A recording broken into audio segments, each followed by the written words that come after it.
Hey guys, tonight we're talking about how illiterate shepherds conquered more land in 25 years than Rome managed in 400. Mongol horse archers built the largest contiguous empire in human history, while most of their warriors couldn't read their own names. They slaughtered 40 million people, 10% of everyone alive, using technology that hadn't changed in 1,000 years: horses, bows, and felt tents. European knights in full plate armour, Chinese armies with gunpowder, Persian cities with walls 50 feet thick, all crushed by men who drank fermented mare's milk and lived in homes they could pack onto a cart in 20 minutes. The punchline: these barbarians created the most sophisticated military intelligence network the medieval world had ever seen. Coordinated attacks across distances of 500 miles without radios, and established religious tolerance policies that wouldn't be matched in Europe for another 6 centuries. Savages who couldn't write gave the world its first international postal system and made the Silk Road safer than it had been in a millennium.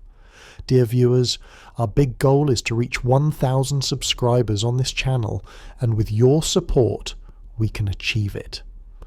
Only on our channel will you find such interesting and unique stories about warfare and conquest. Subscribe so you don't miss them. We are sincerely grateful to everyone who helps us achieve this goal. Also, write in the comments where you're watching from and what time it is. I'm always curious to see people from all over the world brought together by a single story. And now, let's move on to today's story. The Mongol plateau sits a mile above sea level. Winter temperatures drop to 40 below zero. Summer heat reaches 120 degrees. No forests break the wind that screams across grasslands stretching from Manchuria to the Caspian Sea. Trees exist only along river valleys. Water sources lie hundreds of miles apart. Rain falls so rarely that when clouds gather, shamans perform rituals. This land produced the most mobile army ever to exist because nothing else could survive there. Mongol children learned to ride before they learned to walk. Mothers tied infants to saddles with leather straps. A 3-year-old who fell off brought shame to his family. By 5, children hunted marmots with small bows. By 10, they rode beside adults during seasonal migrations. By 15, they could stay in the saddle for 20 hours, sleep while riding, and shoot backwards at full gallop. This wasn't military training. Survival demanded it. Families moved 8 to 10 times per year following grass and water. The gur, the felt tent Westerners called a yurt, could be dismantled, loaded onto ox carts, and reassembled in under an hour. Women performed this task while men scouted ahead for the next camp. Everything a family owned had to be portable or it was abandoned. Mongols accumulated almost nothing. They valued only what could be carried: animals, weapons, children. The composite bow took the horn of a water buffalo, sinews from a deer's back leg, strips of birch bark, sections of bamboo, and fish bladder glue. A master craftsman needed 3 years to complete one. The horn formed the belly, compressed when the bow bent. Sinew made the back, stretched under tension. Wood and bamboo connected these opposing forces. The glue, made by boiling fish bladders for days until they reduced to sticky resin, held everything together through temperature swings of 160 degrees.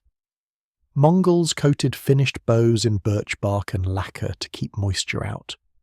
A single bow represented 1,000 hours of labour. The weapon could shoot an arrow 350 yards.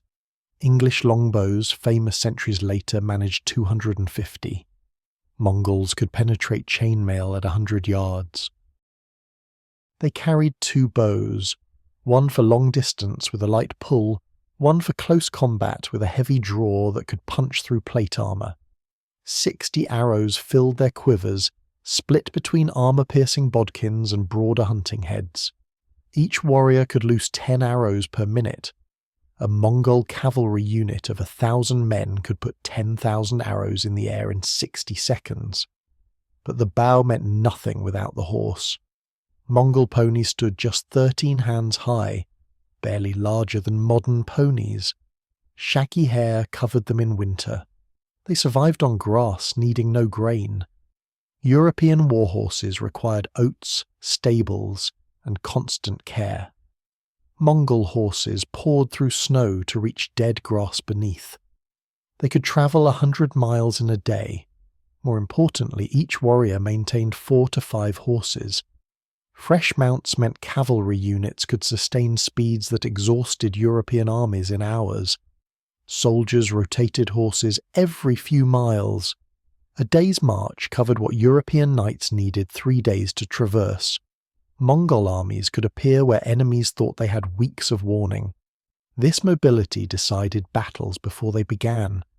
European commanders planned based on how fast their own forces moved. Mongols arrived before the planning finished. Daily life centered on kumis, fermented mare's milk.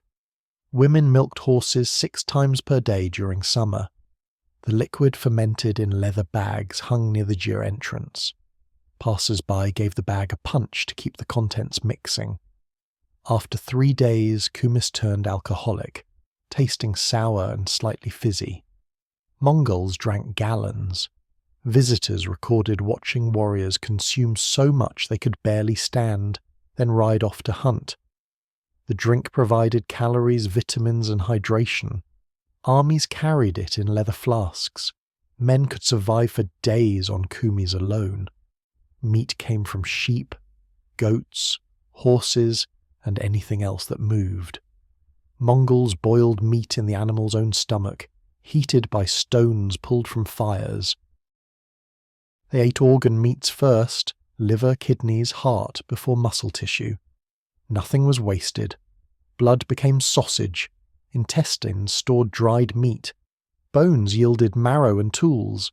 Hides became leather for armor, saddles, boots, and water bags. Sheep provided wool for felt. Felt made gyrs, blankets, armor padding, and saddle cushions. This efficiency extended to warfare. Armies travelled with herds. Supply lines consisted of moving livestock.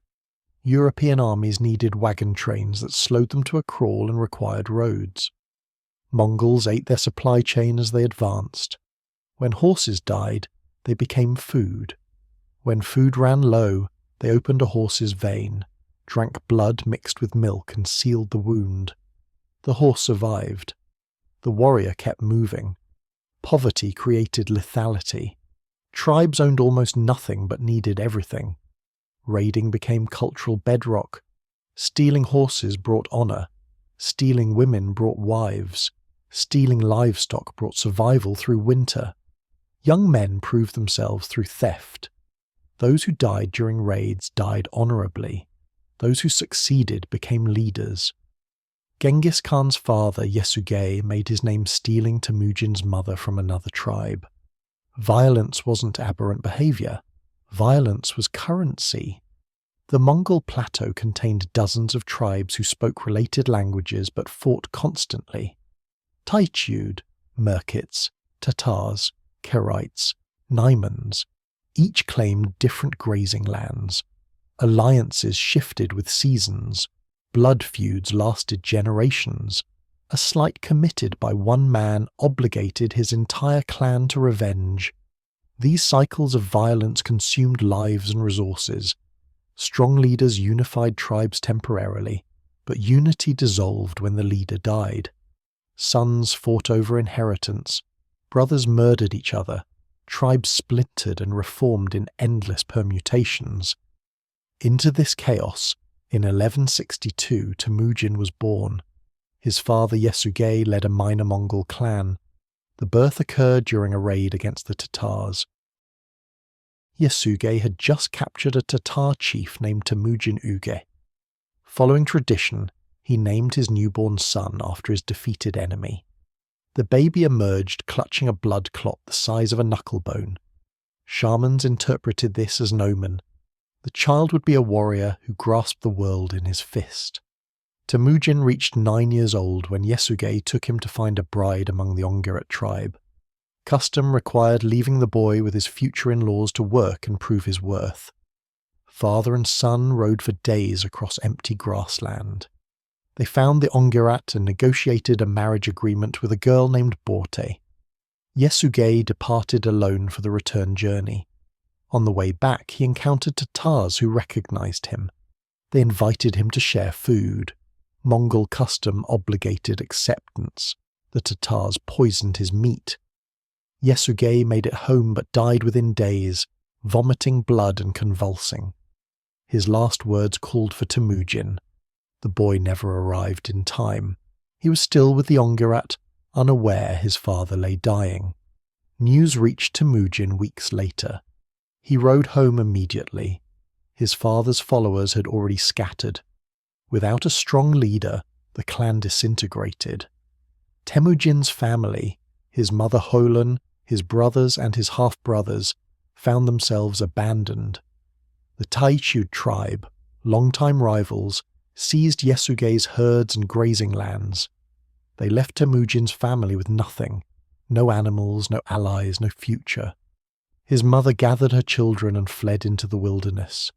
They survived that first winter on marmots, wild onions and fish caught with bent needles. Temujin was 9 years old and learning that mercy didn't exist on the Mongol plateau. The strong took everything. The weak starved. There was no middle ground. Holan kept her children alive through 6 winters by digging roots with sharpened sticks and catching fish in streams using her hands. The family ate mice when nothing else existed. Temujin's younger brothers cried from hunger until their mother beat them silent. Sound carried across the steppe, attracting enemies. Survival meant invisibility. They moved constantly, never camping in the same place twice. Other tribes hunted them for sport. Temujin's half-brother Begta was 2 years older and took the best portions of food by force. When Temujin caught a fish, Begta snatched it. When Temujin killed a bird with a rock, Begta ate first. Their mother rationed starvation rations, but Begta ignored her. He was larger, stronger, and claimed authority as the oldest male. Temujin endured this until Begta stole a lark his younger brother Kasar had shot with a crude bow. The bird was barely a mouthful. Temujin snapped. He found Begta sitting on a hill watching the family's few remaining animals. Kasar came with him. They approached from opposite sides. Begta saw them, understood immediately, and sat cross-legged facing Temujin. He made no move to defend himself or run. Temujin shot him through the chest. Kasar's arrow struck a moment later. Begta fell forward without crying out. Holan discovered the body an hour later and beat Temujin with a stick until she exhausted herself. She screamed that he had murdered her son, that he was a mad dog who would destroy his own family. Temujin never apologized. Resources were finite. Begta's death meant more food for everyone else. The calculation was simple. The Taichud heard about the murder. They decided Temujin was becoming dangerous and rode to eliminate him before he matured. Temujin spotted them coming and hid in dense forest near a stream. The Taichud searched for 9 days. They found him on the 10th, dragged him out, and locked a wooden kangwe around his neck, a heavy board with a hole for the head that prevented lying down or sleeping. They paraded him through their camps as a warning. Each night they assigned a different guard. Temujin waited 3 weeks until they grew careless. During a feast celebrating the new moon, Temujin's guard got drunk on kumis and passed out. The kangwe weighed 40 pounds and extended 3 feet in each direction, but Temujin ran. He splashed into a river and submerged himself with only his nose above water, using reeds to breathe. Taichud warriors searched the banks with torches. One man named Sorkan Shira looked directly at Temujin's hiding spot, then turned away and told the others to search downstream. At dawn, Temujin emerged and found Sorkan Shira waiting alone. Sorkan Shira hid him in a cart of wool and told him to flee that night. The family left food, removed the kang with tools, and pointed him toward his mother's camp. Temujin memorized Sorkunshira's face. Years later, when he conquered the Taichiud, he found Sorkunshira's family and made them nobles. Everyone else from that tribe was killed or enslaved. Mercy was reserved exclusively for those who had shown it first. Temujin reached 16 years old with a reputation as a murderer and escape artist. He returned to the Ongirat to claim Borte, the bride his father had arranged. Her family expected him dead. They gave her anyway, along with a magnificent gift, a coat of black sable fur worth a small herd. Temujin brought Borte back to his mother's camp in the wilderness. He now had a wife, but still owned almost nothing. The sable coat represented the first real wealth he'd possessed since his father's death. He took the coat to Togrul, Khan of the Kerates, a powerful tribe his father had once allied with. Temujin presented the sable and reminded Togrul of old obligations. Togrul accepted the gift and declared Temujin his adopted son. This alliance gave Temujin legitimacy. Men began joining him, other outcasts, younger sons with no inheritance, criminals fleeing blood feuds. His following grew from dozens to hundreds. They raided neighbouring clans for horses and sheep. Success bred more success. Warriors wanted leaders who won. We hope you have already subscribed to our channel, and if not, please do so right now. Our goal is to reach our first 1,000 subscribers. This is very important to us. Only on our channel will you find such interesting and unique stories about warfare and conquest. Subscribe so you don't miss them, and we'll get back to the story. The Merkits remembered that Temujin's father had stolen his mother from them decades earlier. They planned revenge. 300 Merkit warriors attacked at dawn, targeting Temujin's camp specifically. Temujin heard them coming, grabbed a horse, and rode into the forest with his brothers and closest men. He left Borte behind. She was captured along with his mother and sisters. The Merkits vanished into the night with their prisoners. Temujin spent 8 months gathering forces. He called on Togrul's Kerates and also reached out to Jamuka, his childhood blood brother. Jamuka led his own coalition of tribes. Together they assembled 20,000 warriors and rode against the Merkits. The attack came at dawn. Mongol tactics were already brutal. They slaughtered every Merkit they found, burning camps and killing livestock. They recovered Borte, but she was pregnant. The child, born months later and named Yoshi, may have been Temujin's, or may have been a Merkit's. Temujin accepted him as a son. He had no choice. Rejecting the boy would mean admitting weakness. Jamuka and Temujin campaigned together for 2 years. Their forces combined exceeded 30,000 men. They raided across the plateau, taking herds and absorbing defeated warriors into their ranks. But success created tension. Jamuka believed in traditional tribal aristocracy, leadership by bloodline. Temujin promoted based on ability alone. He elevated commoners who showed talent. This horrified traditional Khans who saw their authority threatened. The break came during a joint raid.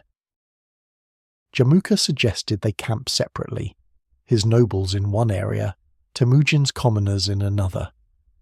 Temujin understood the insult and rode away that night with his entire following. Jamuka's coalition fractured. Many warriors preferred Temujin's meritocracy to Jamuka's rigid class system. Fighters who would never lead under bloodline succession could become generals under Temujin. Ambition drove them to his side. War became inevitable. The two forces met at Dalan Baljut in 1187. 13 clans backed Jamuka. Temujin commanded a smaller force but with superior loyalty. The battle lasted a full day. Jamuka's army won through sheer numbers. Temujin retreated with heavy losses.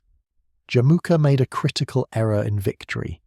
He boiled 70 of Temujin's captured warriors alive in large cauldrons as punishment for betraying traditional order. Survivors who escaped brought tales of the atrocity. Tribes that might have supported Jamuka turned away. Boiling prisoners broke steppe custom. Execution was acceptable, but torture repelled potential allies. Temujin learned from this. He began offering defeated enemies a simple choice: join or die. No torture, no humiliation. Warriors who submitted immediately received the same treatment as original followers. Those who resisted were killed quickly. This pragmatism proved devastatingly effective. Entire tribes switched sides rather than face annihilation. Temujin's army grew with each victory because he made surrender attractive. He also revolutionized clan loyalty. Traditional Mongol identity centered on blood relation. Temujin created units based on the decimal system: squads of 10, companies of 100, battalions of 1,000. Men fought beside those they trained with, not their cousins. Orders flowed through clear chains of command. Promotion required competence, not pedigree. A shepherd who excelled could command nobles. This meritocracy created the most efficient military organization the steppe had ever seen. By 1200, Temujin controlled the eastern Mongol tribes. Jamuka still led a western coalition, but his support eroded. Traditional Khans feared Temujin's revolutionary ideas, but feared Jamuka's cruelty more. One by one, clans defected. Jamuka's own men eventually betrayed him, delivering him bound to Temujin's camp.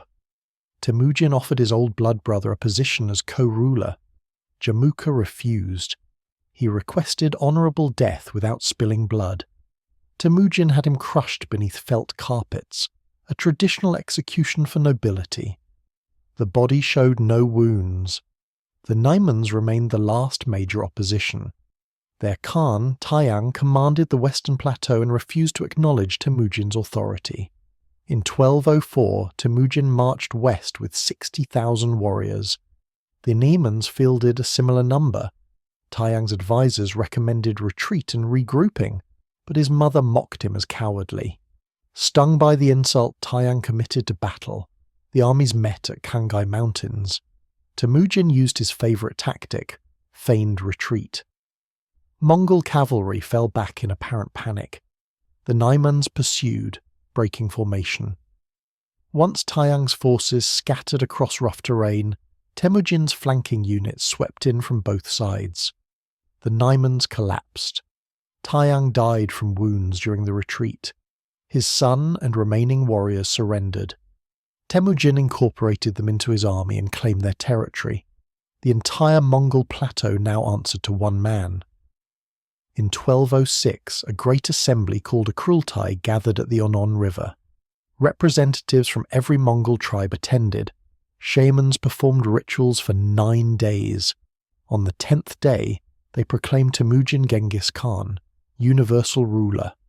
He was 44 years old. 23 years had passed since his father's murder left him with nothing. He had unified tribes that had warred for centuries. The unification was absolute. Genghis executed anyone who protested. He scattered defeated clans, mixing them with loyal groups to prevent rebellion. Old tribal identities were systematically destroyed and replaced with loyalty to the Khan alone. The new empire needed enemies or it would consume itself. Mongol warriors expected plunder. Horses needed grass. The plateau was finite. Genghis looked outward. China lay to the south, wealthy beyond imagination. Persia sprawled to the west with cities full of gold. Russia stretched across northern forests. The entire world existed beyond the steppe, ripe for conquest. Genghis had spent 2 decades perfecting the most lethal cavalry force ever created. Now he would test it against civilizations that thought themselves invincible. Genghis Khan reorganized Mongol society into a machine built exclusively for conquest. Every decision served warfare. Every tradition that didn't enhance military effectiveness was discarded. The decimal system replaced blood-based clans. Units of 10 formed squads. 10 squads made 100. 10 hundreds created 1,000. 10,000s formed a tumen. Each level had a commander promoted purely on battlefield results. Aristocratic birth meant nothing. A former slave who excelled could command nobles who failed. Every male between 15 and 70 became a warrior with no exceptions. Farmers didn't exist. Craftsmen served between campaigns. Merchants fought when called. The distinction between civilian and soldier vanished. Boys trained from age 3. By 15 they could ride 100 miles in a day, shoot accurately at full gallop, and survive on almost nothing. Old men maintained equipment and herded spare horses. Women managed camps, tended herds, and defended positions when men rode to battle. Families travelled behind armies in organised columns stretching for miles. They brought felt tents, tools, portable forges, food stores, and children. Gers went up each evening and came down each dawn. The entire population moved as a single organism. European armies left their families and castles. Mongol armies brought everything. This eliminated the psychological weakness of men worrying about distant loved ones. Family members knew exactly where their warriors were and could rejoin them within days. Each warrior maintained 4 to 5 horses minimum, sometimes as many as 10. Fresh mounts rotated constantly throughout marches. A Mongol rider switched horses every 2 hours during normal travel, every 30 minutes during forced marches. This allowed cavalry to cover distances that seemed impossible to enemies. European heavy cavalry rode a single horse that needed rest, water, and grain. When that horse exhausted itself, the knight walked. Mongols simply grabbed another mount from the herd trailing behind. The composite bow remained the primary weapon, but Genghis standardized everything else. Each warrior carried 2 bows, one for distance, one for close combat, 60 arrows split between bodkin points for armour, and broad heads for flesh, a curved sabre, a 12-foot lance with a hook for dragging enemies from saddles, a battle axe, a lasso made of horsehair, and a leather armour coat reinforced with iron plates. Total weight approached 60 pounds. Mongol horses carried this load without complaint because they carried almost nothing else. No European knight's baggage, no supply packs, no tents. Everything was on the trailing carts. Armour evolved into a sophisticated system. Warriors wore silk shirts next to skin. When arrows penetrated, the silk wrapped around the arrowhead rather than tearing. Pulling the silk extracted the arrow cleanly, reducing infection. Over the silk came leather lamellar armour, small plates laced together allowing flexibility while protecting vital organs. Wealthier warriors added iron plates. Leather helmets with neck guards and face masks completed the protection. The entire system weighed less than European chainmail but provided better defense against arrows. Training never stopped. Even during winter camps, warriors drilled daily. Genghis instituted mandatory competitions, archery contests at varying distances, wrestling matches, horse races lasting dozens of miles. Winners received promotions and extra shares of plunder. Losers faced demotion or worse. This constant testing identified talent ruthlessly. Political connections couldn't save an incompetent commander. One major defeat meant execution, or reduction to common soldier. Communication systems allowed coordination across distances that shocked enemies. Each unit carried signal flags, black for stop, white for advance, red for retreat, blue for flanking maneuvers. Messengers called arrow riders carried orders between commanders, changing horses every few miles to maintain speed. These riders covered 200 miles in a day when necessary. Armies separated by a week's normal march could coordinate attacks within 48 hours. European commanders communicated through slow-moving couriers on roads. Mongols used riders who cross-terrain horses shouldn't survive. The tactical doctrine revolved around mobility and deception. Frontal assaults were forbidden, except in specific circumstances. Every attack began with reconnaissance. Scouts examined enemy positions for weeks, counting soldiers, identifying commanders, mapping terrain, locating water sources. This intelligence gathering was systematic and exhaustive. Mongol generals knew more about their enemies than the enemies knew about themselves. Feigned retreats became signature tactics. Cavalry units engaged enemies, fought briefly, then fled in apparent panic. Pursuing forces broke formation, chasing what seemed like defeated warriors. Once enemies scattered across difficult terrain, exhausted and disorganized, Mongol reserves swept in from flanks and rear.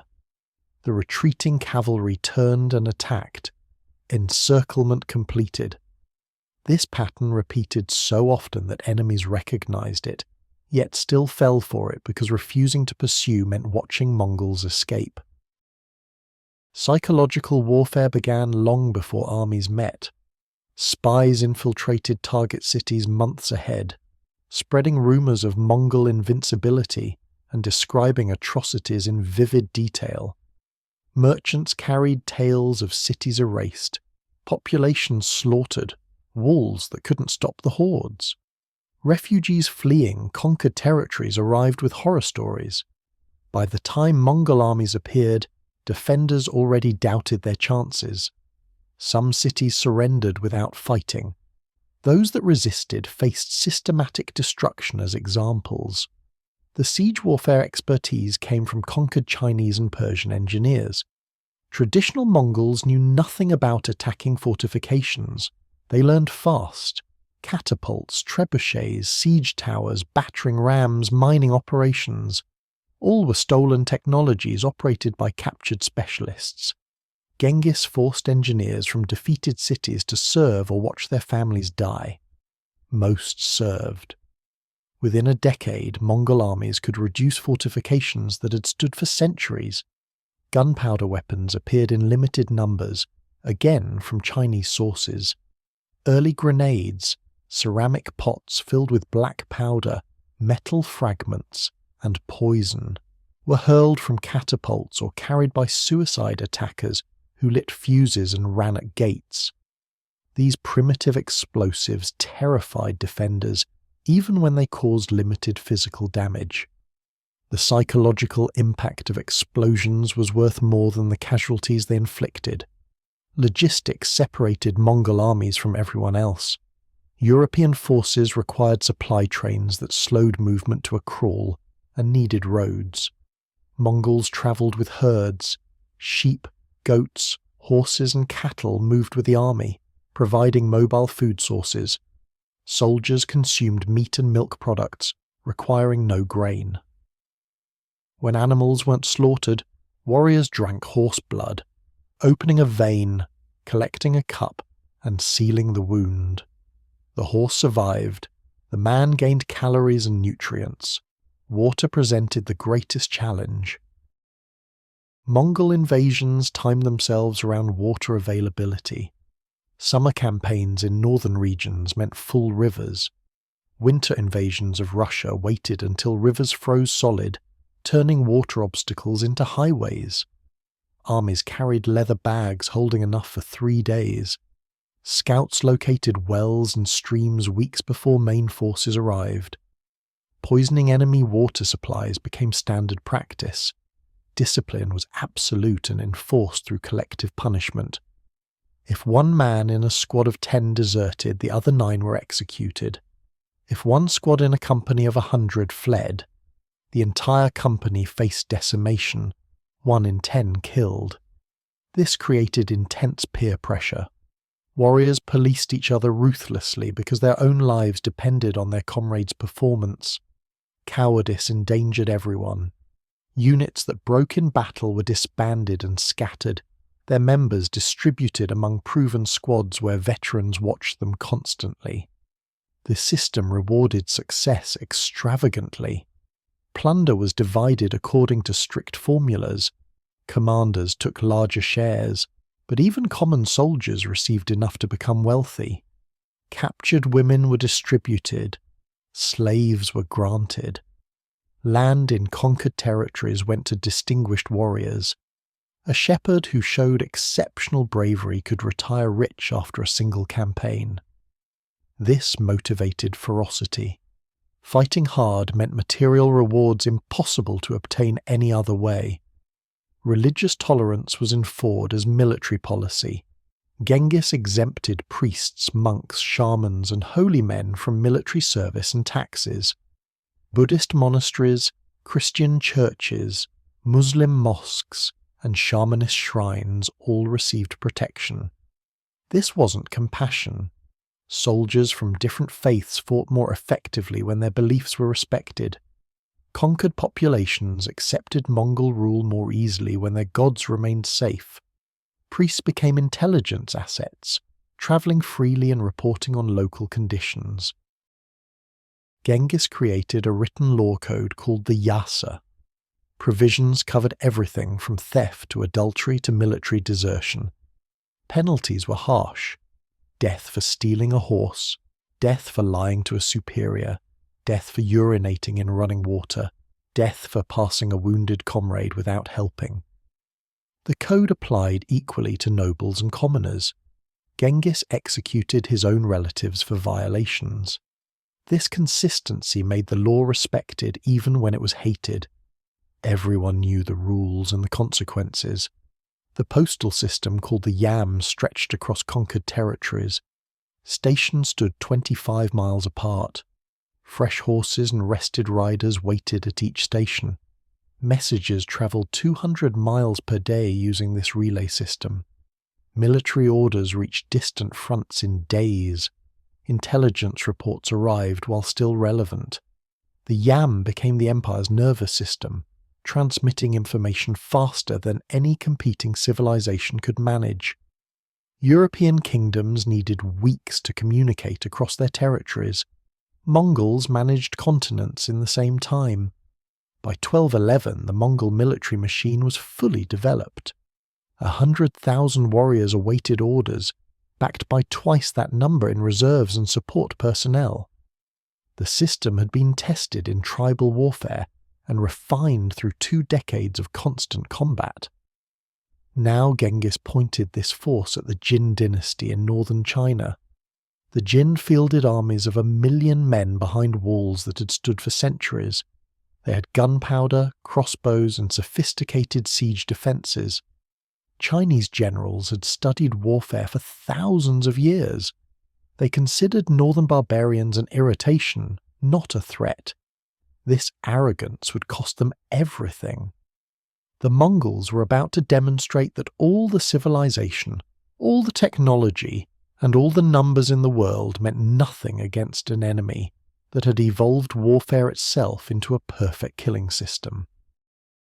The Khwarezmian Empire stretched from the Caspian Sea to India, controlling the Silk Road and drowning in wealth from trade taxes. Shah Muhammad II ruled 15 million people from capitals, decorated with turquoise domes and gardens fed by ancient irrigation systems. His armies numbered 400,000 men. Persian poets celebrated him as the second Alexander.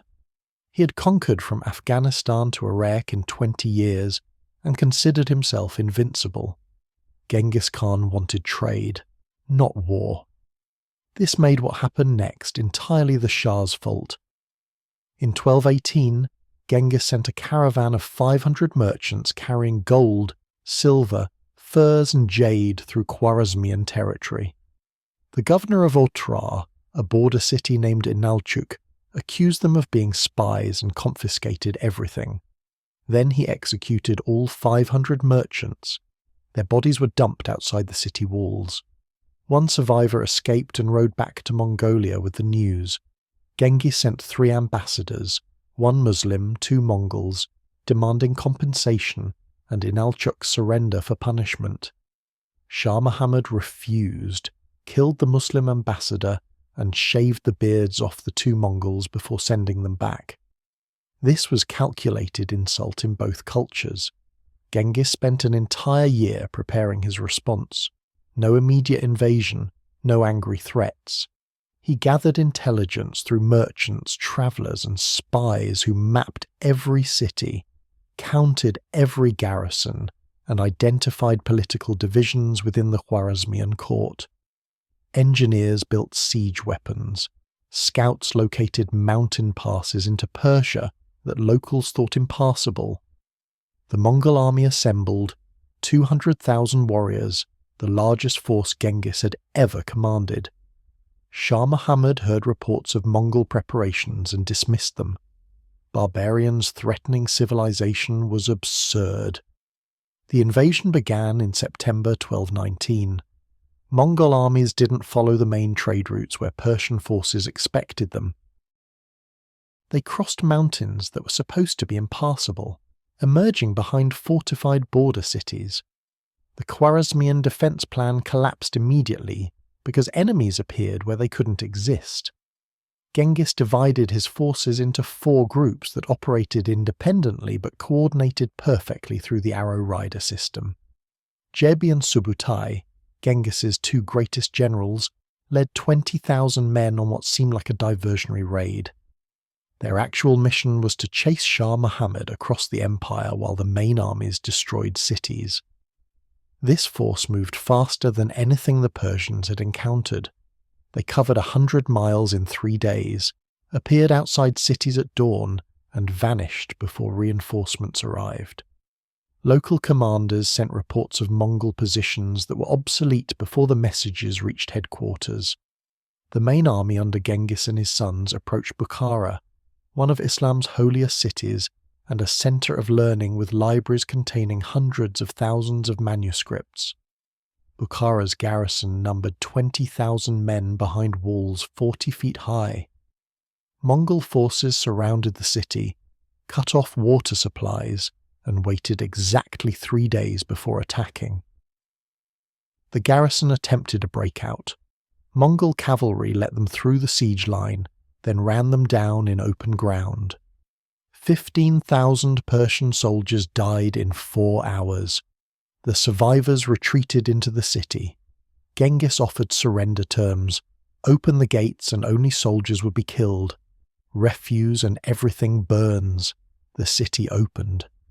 Genghis rode through the gates flanked by his guard.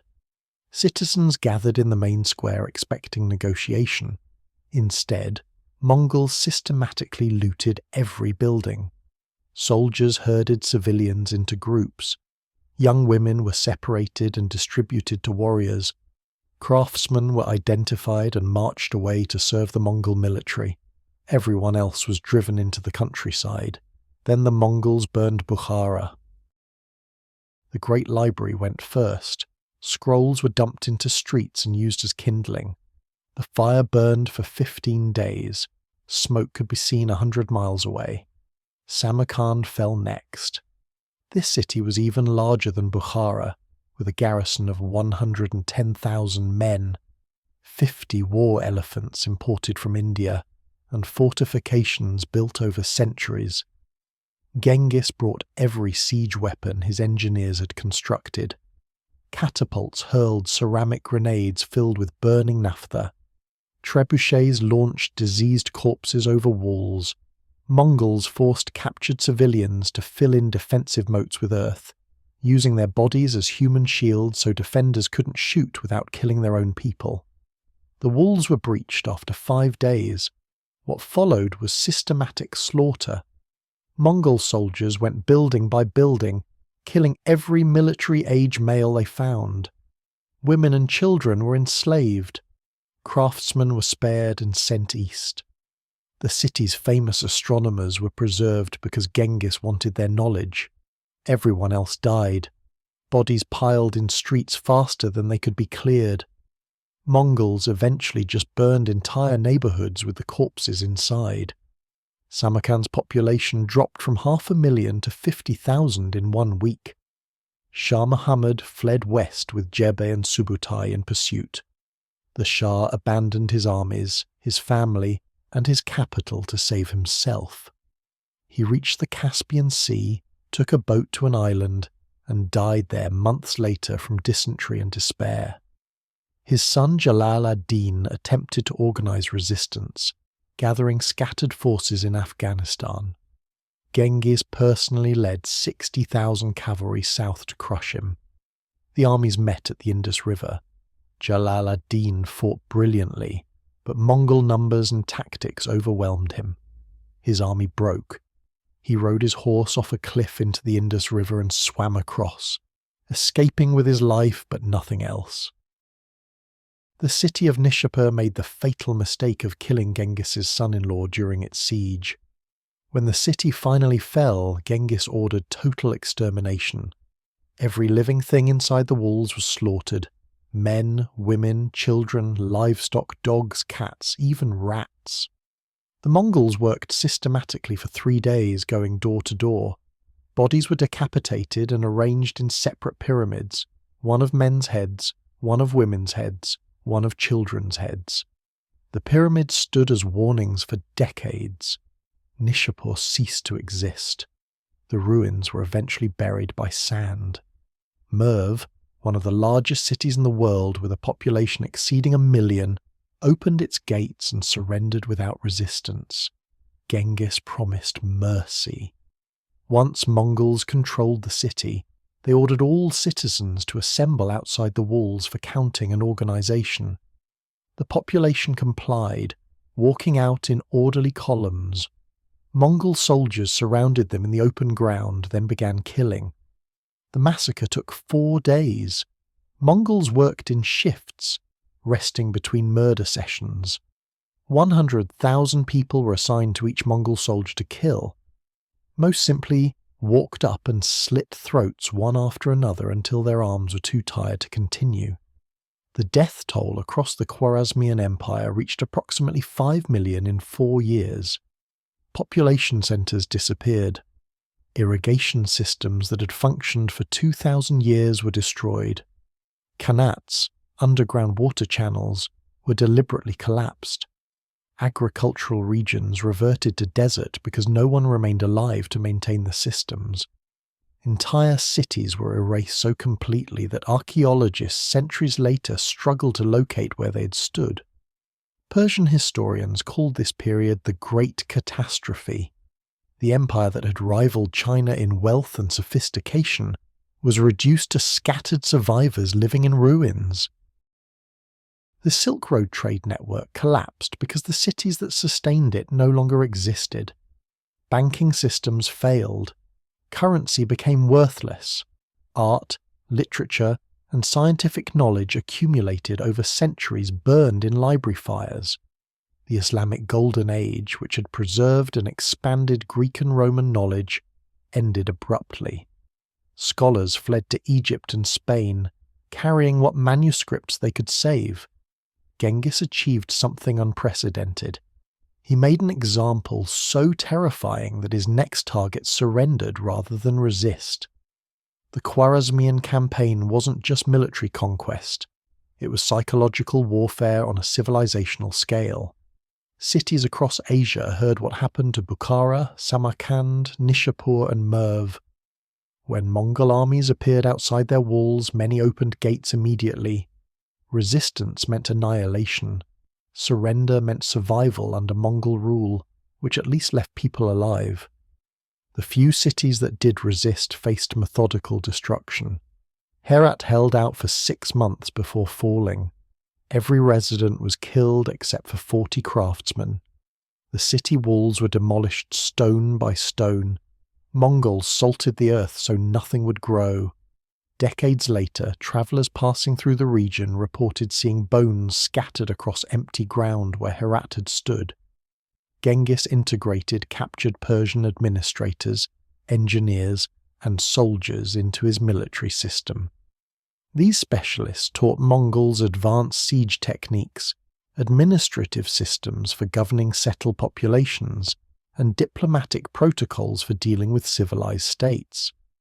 The empire evolved from a cavalry horde into something more sophisticated, a military machine that could conquer cities and actually govern them afterward. The lesson was clear. You could surrender and serve the Mongols, or you could resist and cease to exist. There was no third option. The Khwarezmian Empire had been the second most powerful state in Asia. It had 4 times the population and 10 times the wealth of the Mongol tribes. None of that mattered. Superior numbers, defensive fortifications, and cultural sophistication provided zero protection against an enemy that had perfected the integration of mobility, intelligence, psychological warfare, and absolute ruthlessness. The Shah had killed 500 merchants and insulted 3 ambassadors. In response, Genghis Khan erased his entire civilization. The disproportion was intentional. It was advertising. The next empire that considered defying the Mongols would remember what happened when you made Genghis Khan angry. Most chose not to find out. Jebe and Subutai never stopped after Shah Muhammad died on his island in 1221. Their orders had been to hunt the Shah, but with him dead and their army still intact, they requested permission to continue west. Genghis approved what became the most remarkable cavalry raid in military history. 20,000 Mongol warriors would spend 3 years exploring from the Caspian Sea to Russia, gathering intelligence on lands Mongols had never seen. This wasn't conquest. It was reconnaissance. Europe would learn the difference too late. The force crossed the Caucasus Mountains through passes locals considered impassable in winter. Georgian King George IV commanded 80,000 men and met the Mongols in the mountains. Confident terrain would neutralize cavalry advantages. Jebe divided his force, sent half on a flanking march through supposedly inaccessible high passes, and waited 3 days. When the second force appeared behind Georgian lines, George's army disintegrated. 30,000 Georgians died. The survivors fled into fortified cities. Mongols burned crops, poisoned wells, and moved north. Georgia would take 50 years to recover. The Alans and Circassians, mountain tribes famous for their cavalry, assembled a combined army and blocked the northern routes from the Caucasus. These warriors had fought for centuries in terrain they knew perfectly. Jebe sent envoys offering alliance against the Circassians, claiming Mongols and Alans shared nomadic heritage. The Alans agreed, turned on their allies, and helped slaughter the Circassians. The next morning Mongols attacked the Alans, killing most of them while they still celebrated the previous day's victory. The survivors scattered into the mountains, spreading tales of the Mongol treachery. The tales were accurate but irrelevant.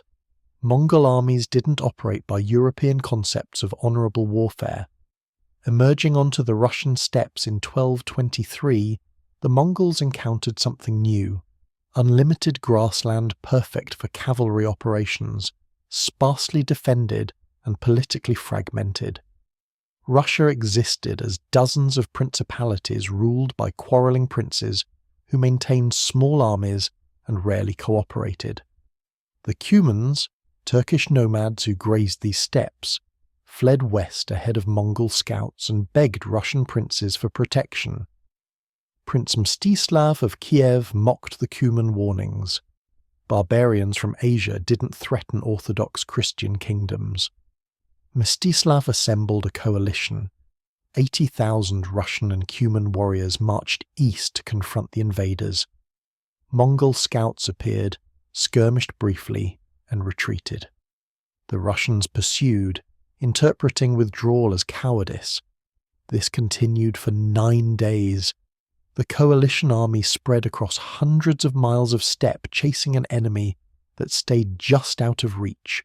Horses exhausted themselves, supply wagons fell behind, soldiers foraged in hostile territory. Unit cohesion dissolved as faster contingents pushed ahead while slower ones lagged. The Kalka River marked where Jebe decided the Russians had been stretched far enough. The Mongol force turned and attacked at dawn. Russian forces tried to form defensive positions, but they were scattered across miles of riverbank. Mongol cavalry units appeared simultaneously at multiple points, preventing any organized response. The Cumans broke first, fleeing through Russian lines and creating chaos. Mongol archers exploited every gap, pouring arrows into packed infantry formations. Prince Mstislav of Galicia held a fortified camp on high ground and watched his allies destroyed below. The battle lasted 1 day. 70,000 Russians and Cumans died. Mongol losses numbered perhaps 1,000. Yebe surrounded Mstislav's camp and offered terms: surrender and receive honourable treatment. Mstislav accepted after 3 days, marching out with his surviving nobles.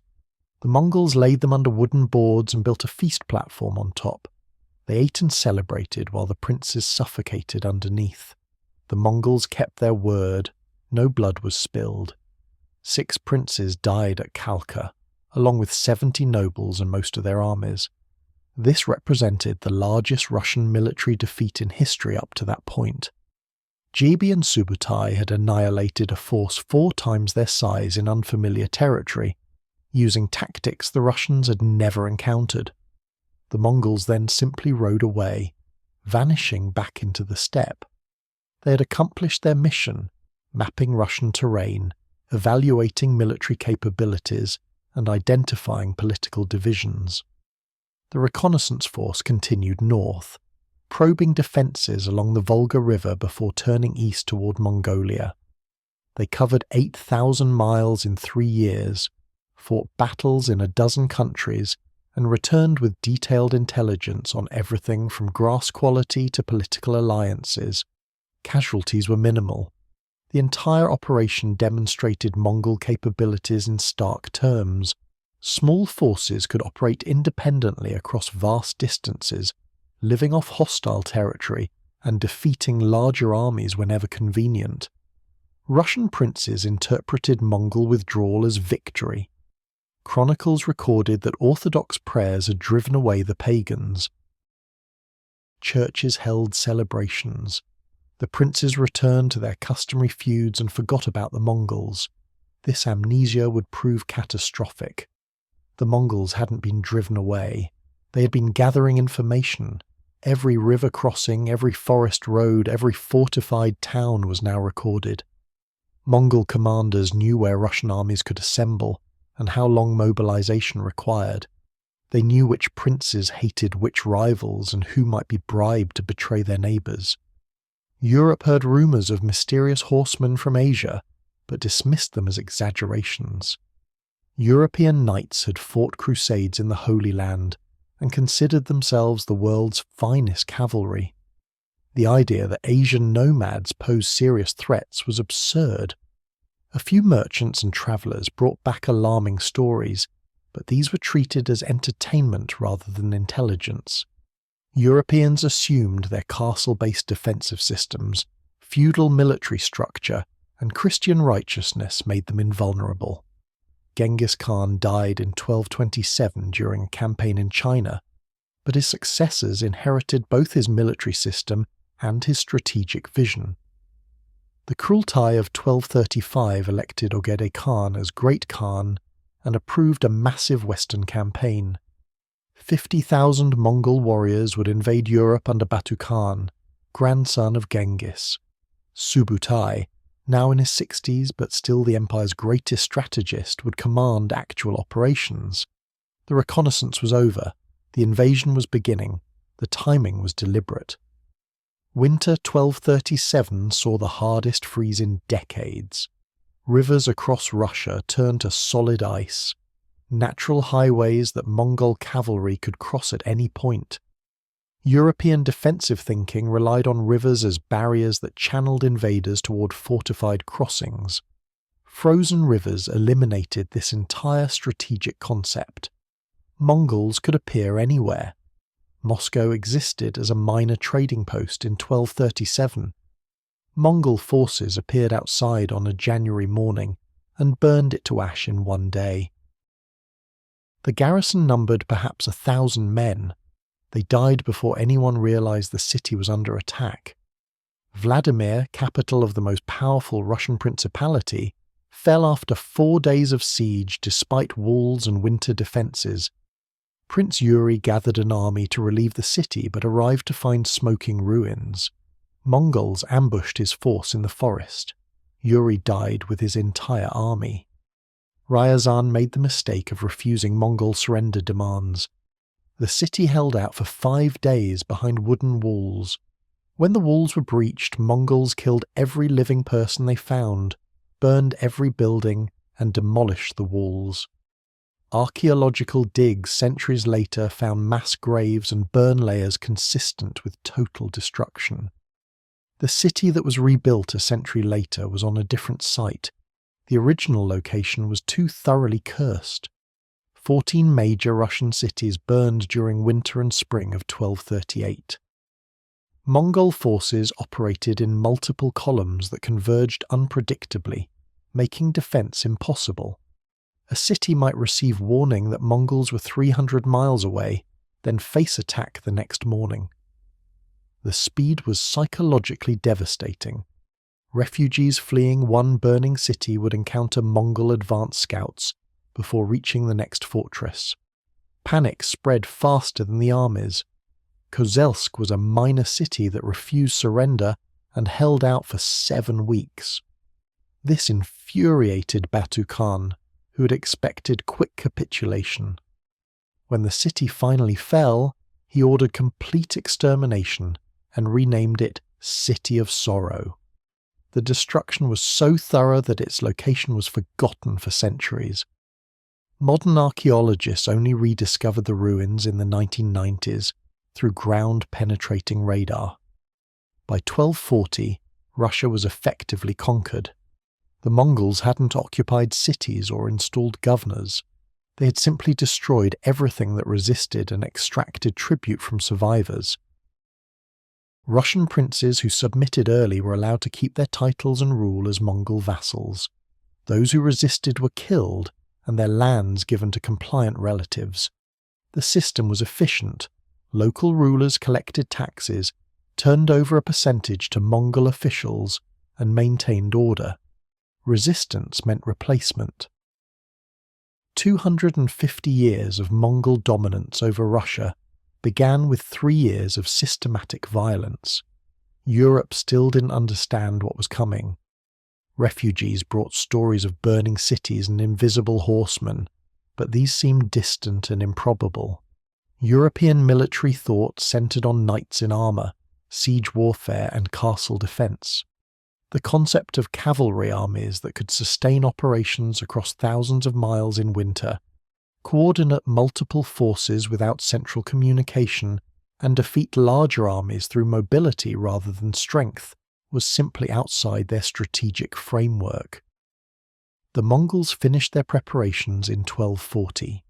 5 separate armies totaling 150,000 warriors assembled in Russia. The command structure was refined, supply lines established, and objectives clear. Poland and Hungary would be invaded simultaneously.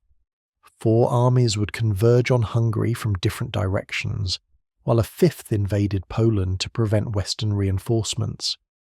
The operation required coordination across 500 miles of front with timing accurate to within days. European armies couldn't manage such complexity with their courier-based communication. Mongols made it routine. The reconnaissance done at Kalka River 17 years earlier was about to pay devastating dividends. Europe's nightmare was riding west, and European princes were still arguing over feudal rights and inheritance disputes, completely unaware that their world was about to end. Bada's army crossed into Poland in March 1241 with 20,000 cavalry and orders to create chaos. His actual mission wasn't conquest but distraction, prevent German and Polish forces from reinforcing Hungary where the main Mongol assault would occur.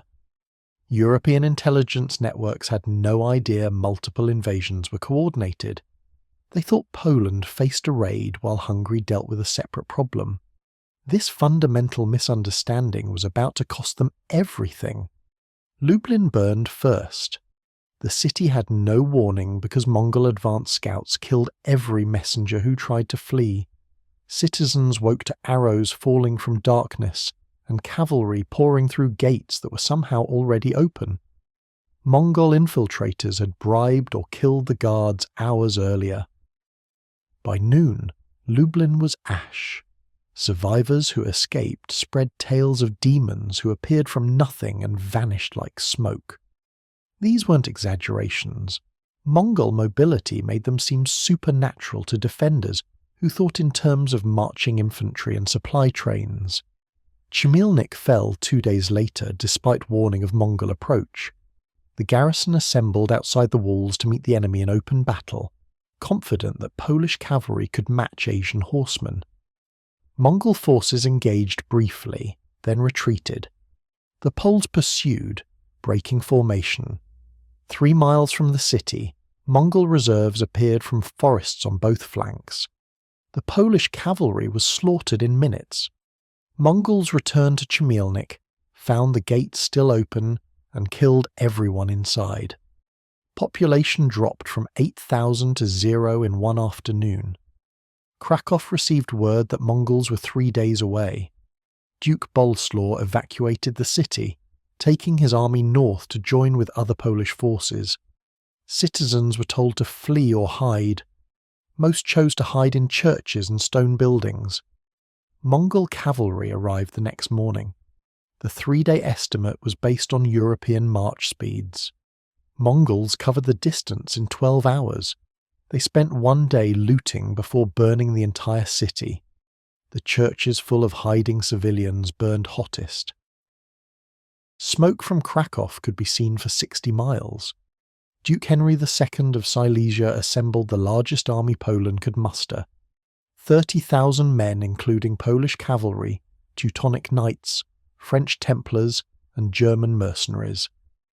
This represented the military strength of half a dozen principalities unified under existential threat.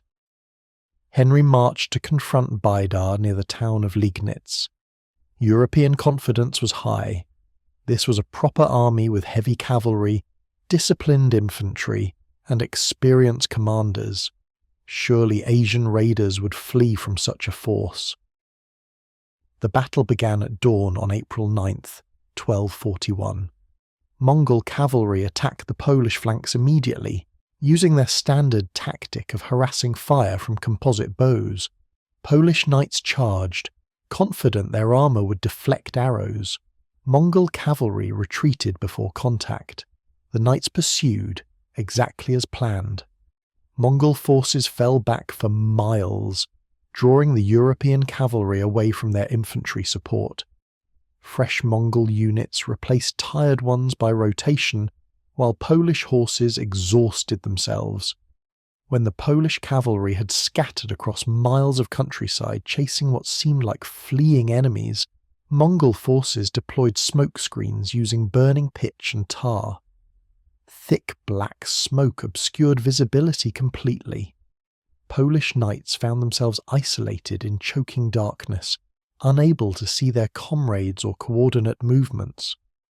Mongol cavalry, who had fought in smoke countless times, used sound to locate disoriented enemies and killed them individually. The infantry, left without cavalry support, faced the main Mongol assault. Arrows fell in coordinated volleys that no shields could fully block. When infantry formations broke under the archery, Mongol heavy cavalry charged with lances. The battle became a slaughter. By afternoon, 20,000 Europeans lay dead.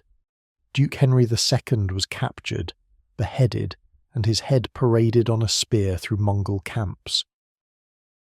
The Mongols collected 9 sacks of ears cut from dead enemies for body count verification, a standard Mongol practice that horrified Europeans who discovered it. The same day, 300 miles south, an even larger catastrophe unfolded in Hungary. King Bela IV had assembled the entire military might of the Hungarian kingdom, 100,000 men including heavy cavalry, crossbowmen, and infantry from across Central Europe. This was the largest Christian army assembled since the Crusades. Hungarian confidence bordered on certainty. No Asian force could threaten such numbers. Batu Khan commanded the main Mongol army, 60,000 warriors split into multiple columns that had converged on Hungary from different directions over the previous week. Subutai, now 66 years old, designed the battle plan. The armies met at the Sajo River near Mohi. Hungarian forces camped on one side. Mongols appeared on the opposite bank. European scouts counted the visible Mongol forces and estimated 20,000 men. The actual Mongol strength was concealed in forests and ravines. Subutai had positioned 40,000 warriors where Hungarian scouts couldn't see them. The Hungarians built a fortified bridge crossing and settled into camp, planning to force battle the next morning on their terms. Subutai attacked at 2 a.m. Mongol engineers assembled a portable bridge downstream under cover of darkness. 20,000 Mongol cavalry crossed silently and encircled the Hungarian camp from the rear. Simultaneously, forces at the main bridge launched a frontal assault using catapults to destroy the fortifications. The Hungarians woke to arrows falling from darkness and realized enemies were somehow already inside their camp. The Hungarian army tried to form battle lines, but coordination was impossible in nighttime chaos. Mongol cavalry operated in organized units with pre-assigned objectives, while Europeans stumbled around in darkness. By dawn, the Hungarian position was hopeless, surrounded, disorganized, and under constant arrow fire. King Bela attempted to organize a breakout. Subutai deliberately left one route open to the west, a gap in the encirclement that seemed like an escape route. The Hungarians fled through the gap in a panicked mob. Mounted nobles abandoned infantry. Units disintegrated into crowds of individuals desperate to escape. Once the entire Hungarian army had committed to this escape route, Mongol cavalry closed behind them and began systematic slaughter. The killing continued for 30 miles. Mongol cavalry pursued fleeing Hungarians in organized waves, riding them down in open country where European forces couldn't form defensive positions. Mounted archers killed from a distance. Heavy cavalry charged when enemies tried to stand. The pursuit lasted all day. By evening, 70,000 Europeans were dead. King Bela escaped with perhaps 10,000 survivors. The largest Christian army assembled in a generation had been annihilated in 14 hours. Mongol casualties were estimated at 2,000. The disproportion shocked the few Hungarian commanders who survived. How could professional European forces with superior numbers and equipment lose so decisively? The answer was mobility, coordination, night attacks, feigned retreats, and battlefield tactics that Europeans had no doctrine to counter. News of Liegnitz and Mohi reached Vienna within days. Two major European armies destroyed on the same day in battles 300 miles apart. This wasn't coincidence. The Mongols had coordinated these attacks using their Arrow Rider communication system. European rulers finally understood they faced a sophisticated enemy, not a raiding band. Panic spread through every kingdom. Refugees flooded west with tales of unstoppable horsemen who appeared from nowhere and vanished like ghosts. Mongol forces continued west. They reached the Danube River and crossed it using bridges they built in days. Hungarian fortified towns opened their gates without resistance after hearing what happened to places that fought. Batu Khan sent scouts as far as the Adriatic Sea. Mongol cavalry appeared outside Vienna and conducted reconnaissance before withdrawing. European armies ceased to exist as offensive forces. Every remaining soldier was committed to desperate defensive positions around remaining cities. The conquest seemed inevitable. Mongol armies had destroyed everything that opposed them. They controlled territory from the Pacific Ocean to the Danube River. Vienna would fall, then Germany, then France. No European force could stop cavalry armies that moved twice as fast as anything the West could field. coordinated across impossible distances, and defeated larger armies as a matter of routine. The Mongols had solved medieval warfare. They made castles irrelevant through siege weapons, made heavy cavalry obsolete through mobility and archery, and made numbers meaningless through superior tactics. Christmas 1241 saw Mongol forces camped across Hungary and Poland, preparing for spring campaigns into Germany and Italy. Scouts had already mapped routes, supply lines were established, European defensive positions were identified and analysed. Batu Khan sent messages back to Mongolia describing European weakness and requesting additional forces for final conquest. The messages reached Karakorum in January. Then Great Khan Ogedei died. The exact cause remains disputed. Possibly alcoholism, possibly poison, possibly natural causes. It didn't matter. Mongol law required all princes to return to Mongolia for the Kurultai to elect a new Khan. Every significant commander was a prince or close relative. They couldn't delegate this duty. The invasion stopped immediately. Batu Khan led his armies east in February 1242. Europe was saved by Mongol succession law. European chronicles credited divine intervention. Prayers had been answered. God had struck down the pagan Khan and driven away his demons. Churches held celebrations. The Pope declared victory. European rulers genuinely believed they had been saved by faith. This delusion prevented them from understanding the terrifying truth. The Mongols hadn't been defeated. They had been recalled. The invasion wasn't over. It had been postponed. The Mongols left behind something more frightening than their presence: knowledge of European weakness. Subutai's scouts had mapped routes to Rome, Paris, and London. They knew European military capabilities, political divisions, and defensive positions.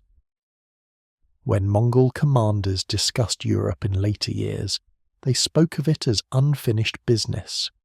The westward campaign could resume whenever the Khan ordered it. Europe had been tested and found completely vulnerable. Next time there would be no miraculous rescue. The only question was when the Mongols would bother to return and finish what they had started. European rulers spent the next decade fortifying, drilling armies, and praying the horsemen never came back. They never did, but not because Europe had become stronger. The Mongol Empire simply found more interesting targets elsewhere. Batu Khan established the Golden Horde in the Russian steppes, rather than return to Mongolia after Ogedei's funeral. He claimed illness prevented the journey, but everyone understood the real reason. He had been passed over for Great Khan in favour of Guyuk, Ogedei's son. Batu commanded 100,000 warriors and controlled territory from Poland to the Urals. This made him effectively independent. The Golden Horde would rule Russia for 250 years, extracting tribute, conscripting soldiers, and maintaining the Mongol system of control through strategic terror and administrative efficiency. Russian princes discovered that Mongol occupation didn't require Mongol governors in every city. The system was elegant and brutal. Each principality sent representatives to the Horde's capital at Sarai on the Volga River to receive patents of authority called yarliks. These documents confirmed princes in their positions but required annual tribute payments. Princes who paid on time and maintained order were left alone. Those who delayed payments or encouraged resistance were replaced by relatives more willing to cooperate. Russian nobility learned quickly that loyalty to the Khan was more profitable than resistance.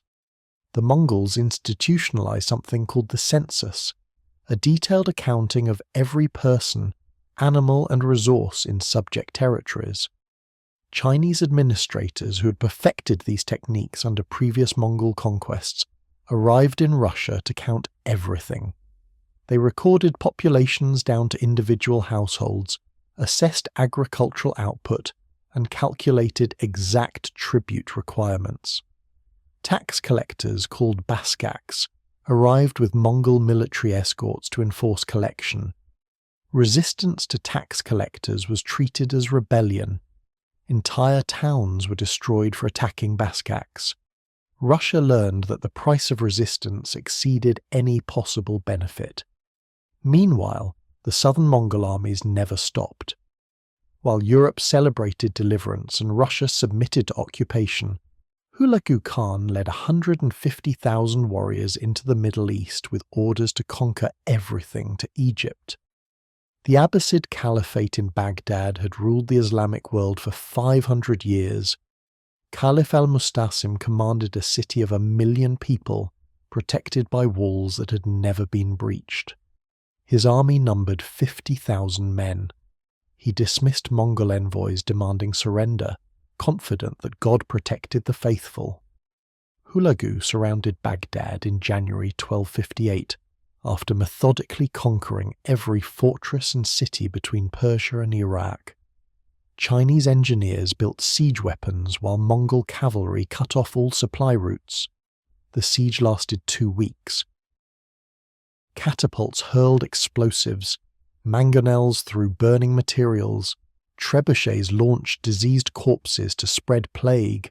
The walls cracked, defenders ran out of arrows. Al-Mustasim finally offered surrender. Hulagu accepted. The caliph emerged from the city with his court, expecting negotiation. Instead, Mongol soldiers began systematic looting. The House of Wisdom, the greatest library in the Islamic world containing hundreds of thousands of manuscripts, was emptied. Scholars watched soldiers dump books into the Tigris River. So many books were thrown into the water that witnesses reported the river running black with ink for days. Mathematical treatises, astronomical observations, philosophical works, poetry, histories, the accumulated knowledge of Islamic civilization, dissolved into the current. The execution of the caliph followed Mongol tradition for royalty. He was wrapped in carpets and trampled to death by horses, spilling no blood on the ground. His family and close advisors met similar fates. The systematic killing began afterward. Mongol soldiers went district by district for a week. Estimates of the death toll range from 200,000 to 1 million. The exact number is unknowable because record-keeping systems were destroyed along with the people who maintained them. Baghdad's population never recovered. The city that had been Islam's intellectual and political centre became a provincial town. The destruction of Baghdad ended the Abbasid Caliphate, the last Islamic government claiming direct descent from Muhammad's companions. This wasn't military defeat, it was civilizational decapitation. The caliph's religious authority had legitimized Muslim rulers from Spain to India. His elimination created a power vacuum that would reshape Islam for centuries. The Ottoman Empire eventually claimed the caliphate, but the original institution died in 1258 under Mongol horses. Hulagu continued west. Damascus surrendered without resistance after hearing about Baghdad. Aleppo fell after 6 days.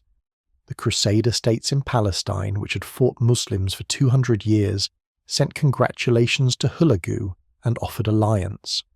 Armenian Christians provided troops and supplies. The Mongols seemed unstoppable. Egypt and North Africa appeared next on the list.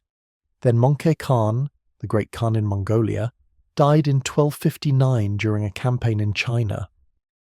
Again, succession law required princes to return for the Kurultai. Hulagu took most of his army back east, leaving only 20,000 warriors under General Kitbuka to hold conquered territories. This token force continued toward Egypt, but with a fraction of the strength that had destroyed Baghdad. The Mamluks ruled Egypt, a military caste of slave soldiers who'd overthrown their masters and seized power. Sultan Qutuz commanded an army of battle-hardened cavalry that had evolved specifically to fight mounted archers. Mamluks trained from childhood in the same skills Mongols mastered: riding, archery, and coordinated cavalry tactics. They had studied reports of Mongol battles for 2 decades and developed counter-tactics. When Kitbuka's 20,000 Mongols entered Palestine, Qutuz marched to meet them with 60,000 Mamluks. The armies collided at Ain Jalut in September 1260. Kitbuka used standard Mongol tactics, feigned retreat drawing enemies into pursuit, then encirclement. The Mamluks recognized the pattern and didn't pursue. Instead, they maintained formation and used their own composite bows to engage in archery duels. Mongol cavalry found itself fighting enemies who matched their mobility and range. The tactical advantage that had won battles for 60 years suddenly disappeared. The fighting lasted all day. Mamluk heavy cavalry finally broke through Mongol lines in late afternoon. Kitbuka was killed leading a countercharge. Mongol forces retreated, then broke entirely. This was the first major Mongol defeat in open battle since Genghis Khan unified the tribes. The invincible reputation shattered. Surviving Mongols fled back to Syria. Qutuz pursued and recaptured Damascus. The Mamluk victory stopped Mongol expansion permanently in the west. But Ain Jalut wasn't a battlefield defeat of equal forces. Hulagu had withdrawn 90% of his army for succession politics. Kitbuka's small force had been outnumbered 3-1, fighting without reserves or supply lines. The Mamluks won because the Mongols weren't fully committed. Still, the psychological impact was enormous. The Mongols could be beaten. Christian Europe and the Muslim world both took note. The deeper truth was that Mongol expansion had reached its logistical limits. Cavalry armies needed grassland. Egypt and North Africa were desert. The horses couldn't sustain operations without adequate forage. Naval campaigns were impossible. Mongols had no naval tradition or technology. This meant islands like Japan, Britain and Java were essentially unreachable. Dense forests limited mobility. Jungles in Southeast Asia killed horses through disease. The Mongol military system that conquered open steppe and agricultural plains couldn't function in certain environments. The empire began fragmenting almost immediately after reaching maximum extent. The Golden Horde in Russia operated independently under Batu's descendants. The Ilkhanate in Persia followed Hulagu's line. The Chagatai Khanate controlled Central Asia. The Yuan dynasty ruled China under Kublai Khan. These 4 Khanates theoretically owed allegiance to the Great Khan in Mongolia, but practically they pursued separate interests. Civil wars erupted. Mongol princes fought each other for resources and territory. The unifying vision died with the first generation of conquerors. Genghis Khan's grandsons had been raised in palaces, not tents. They spoke Persian, Chinese and Arabic better than Mongolian. They adopted Islam, Buddhism and Chinese customs. The nomadic lifestyle that created Mongol military superiority was abandoned in favour of settled civilization. Within 50 years, Mongol rulers in Persia were indistinguishable from Persian shahs. Those in China became Chinese emperors. The Golden Horde's Khans adopted Russian Orthodox Christianity. The cultural assimilation was complete, but the military legacy remained. Mongol battlefield tactics, feigned retreats, envelopment maneuvers, deep reconnaissance, psychological warfare and coordinated cavalry operations influenced warfare for centuries. European armies slowly adapted, developing combined arms tactics that integrated cavalry, infantry and artillery. The Mamluks proved that mounted archers could be defeated by equally mobile forces with better discipline. Chinese and Persian armies eventually adopted gunpowder weapons that outranged composite bows. By 1300, the Mongol advantage had eroded. Enemies learned to refuse pursuit during feigned retreats. Fortifications adapted with lower, thicker walls that artillery couldn't breach easily. Intelligence networks improved so Mongol scouts couldn't operate freely. Most importantly, gunpowder weapons evolved. Early bombards and hand cannons were inaccurate and dangerous, but they terrified horses and could penetrate any armour. As firearms improved, cavalry charges became suicidal. The Mongol conquests had changed warfare so fundamentally that Mongols themselves could no longer dominate. They had forced the world to evolve, and that evolution made their tactics obsolete. Genghis Khan created the most effective military system of the 13th century. By the 14th century, that system belonged to history. The empire fractured into competing khanates that eventually fell to rising powers.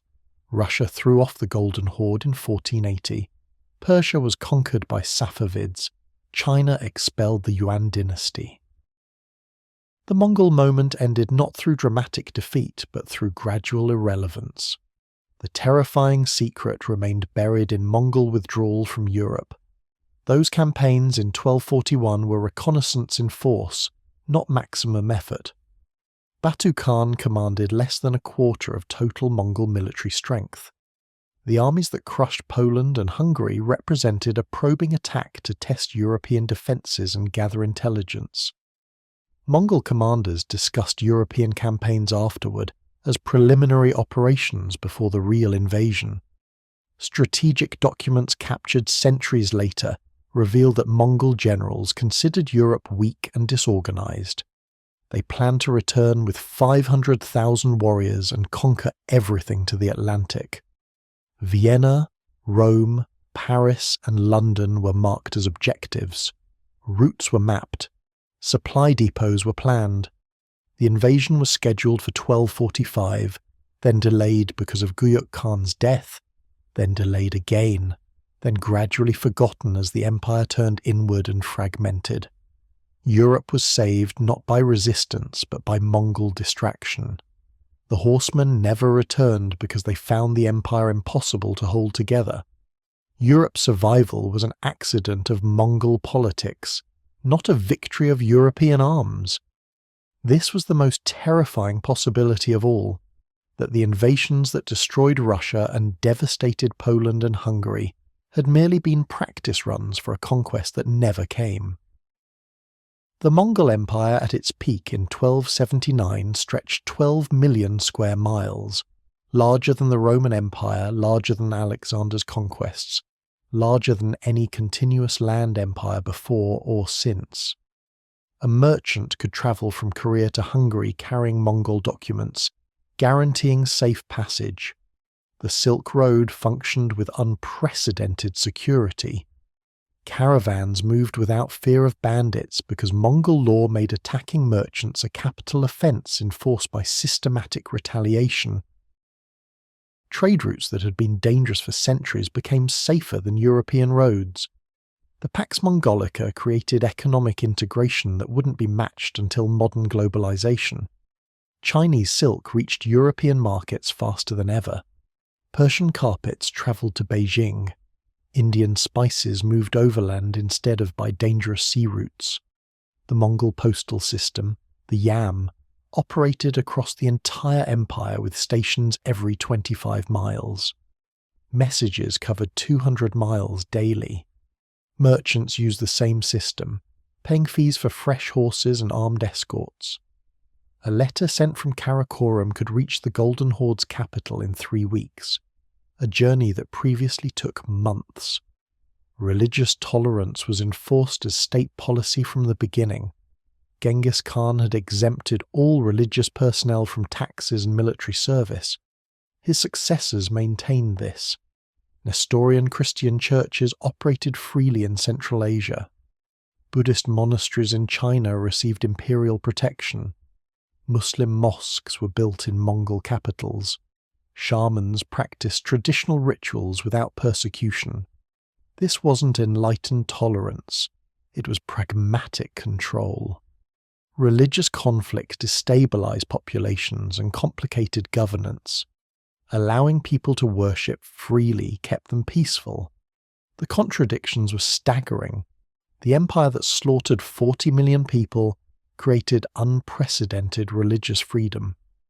The cavalry that burned libraries protected scholars.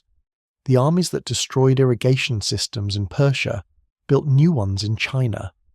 Kublai Khan, ruling from Beijing as Emperor of China, patronized Confucian scholars, commissioned Buddhist texts, and employed Muslim astronomers.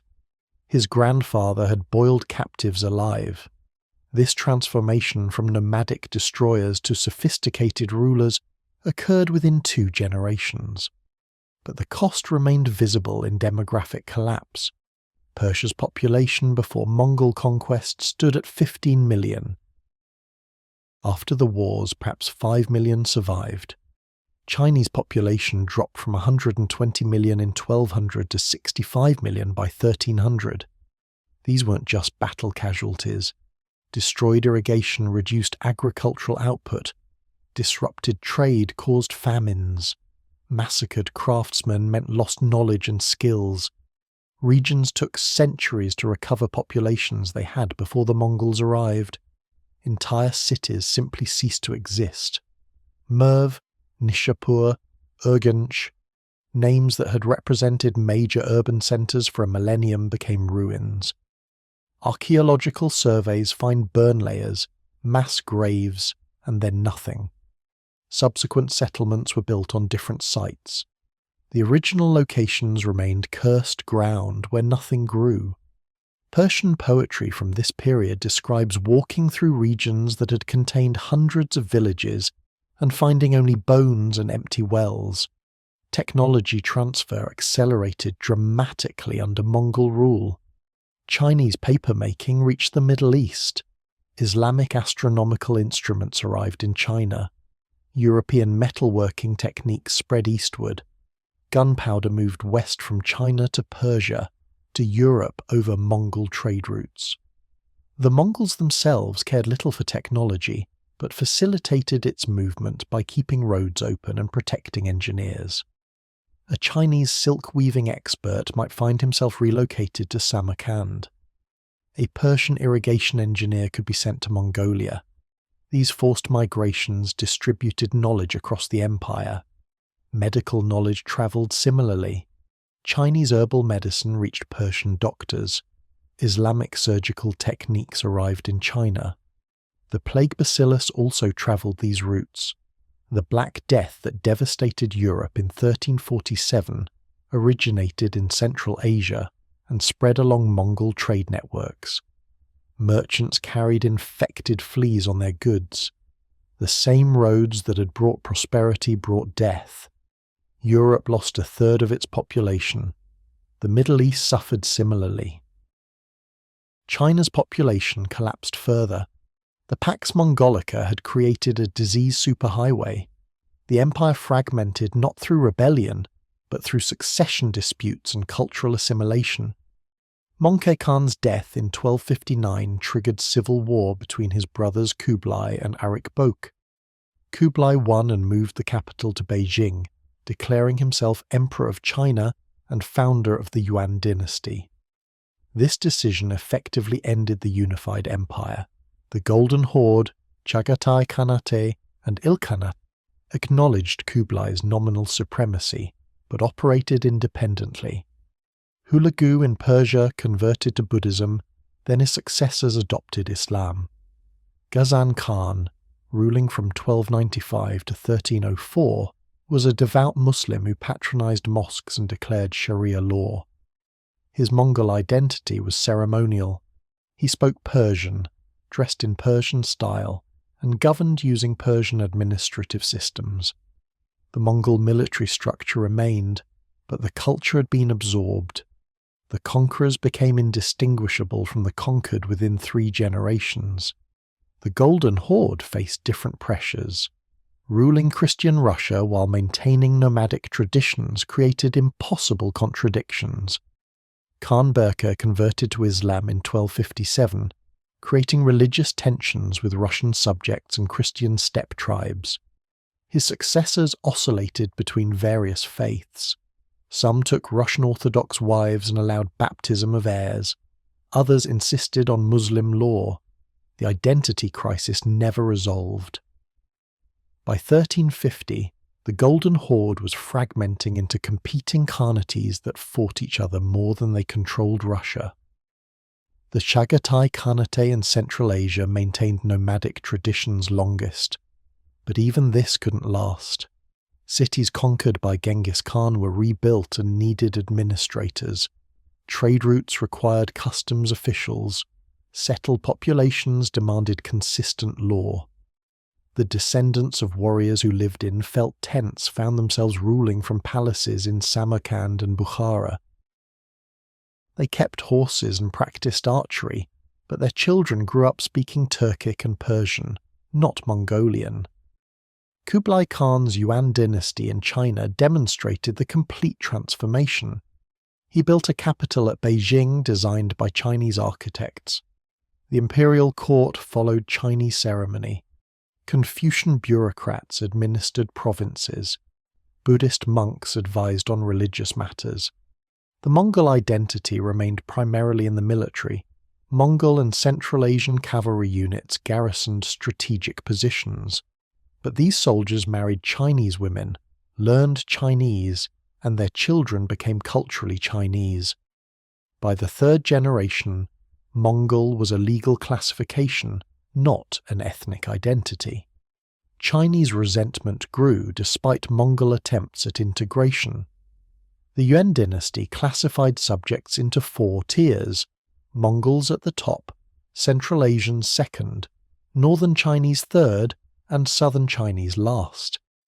This hierarchy generated intense resentment among the vast Chinese population. Secret societies formed. Rebellions erupted with increasing frequency. The Mongol military machine that had conquered the world couldn't maintain control over hostile populations indefinitely. The Red Turban Rebellion began in 1351 as scattered uprisings against Mongol tax collectors. Within a decade, it controlled much of southern China. Zhu Yuanzhang, a former Buddhist monk and peasant, emerged as rebel leader. He understood something critical. Mongol cavalry couldn't fight in rice paddies and river deltas where southern China's population concentrated. Rebel forces avoided open battle and focused on controlling agricultural regions. Without tax revenue, the Yuan dynasty collapsed financially. Togon Temür, the last Yuan emperor, fled Beijing in 1368 as rebel armies approached. He retreated to Mongolia with the remnants of Mongol forces. The dynasty that had ruled China for 100 years simply dissolved. Zhu Yuanzhang established the Ming dynasty and began systematic elimination of Mongol influence.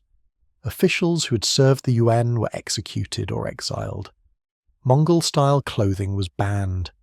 The imperial archives were purged of Mongol records. Within a generation, Mongol rule over China was treated as an aberration to be forgotten. Similar collapses occurred elsewhere. The Ilkhanate in Persia disintegrated into competing kingdoms after 1335. Timur, claiming descent from Genghis Khan, rebuilt a Central Asian empire in the 1380s using Mongol military tactics, but his empire fragmented immediately after his death. The Golden Horde weakened throughout the 1400s as Russian principalities grew stronger and more unified.